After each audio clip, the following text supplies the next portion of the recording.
সবাইকে অনেক অনেক শুভেচ্ছা জানাই আমার গার্ডেন চ্যানেলের পক্ষ থেকে। যেখানে আসলে সবচেয়ে বেশি ভালো লাগে সেই জায়গাটাতে প্রত্যেক দিনই আসি।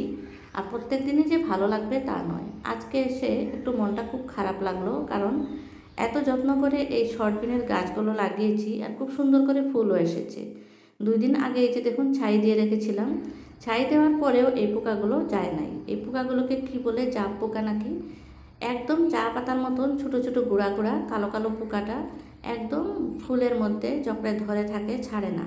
হাত দিয়ে আমি অনেকটা ছাড়িয়েছিলাম, তারপরে আজকে ঘরোয়া হিসাবে একটা ফাঙ্গিসাইড ব্যবহার করছি। এটা হচ্ছে হলুদের গুঁড়া, মরিচের গুঁড়া আর ডিটারজেন্ট পাউডার, একটু হ্যান্ড ওয়াশ মিক্স করে এইভাবে নিয়ে এসেছি। এখন এই স্প্রে বোতলে দিয়ে দিলাম। স্প্রে বোতলে দিয়ে এইভাবে টিপে টিপে দেওয়ার চেষ্টা করছি, কিন্তু স্প্রে বোতলের মুখটা আমার মনে হয় এই সার্ফের ফেনার জন্য আটকে গেছে, বের হচ্ছে না। তারপরে আমি কি করলাম, স্প্রে বোতলে দেওয়ার বহু চেষ্টা করলাম, অল্প অল্প করে, এভাবে তোর কাজ হবে না। তাই ভেবে ভাবলাম যে বোতলটার মুখা খুলে এমনি ঢেলে ঢেলে হাত দিয়ে মুছে মুছে দিয়ে দিই, তাই করলাম। আপনাদের যদি কোনো ওষুধ জানা থাকে এগুলোর, আমাকে জানাবেন। সবাই ভালো থাকুন, চ্যানেলটা সাবস্ক্রাইব করে দিয়ে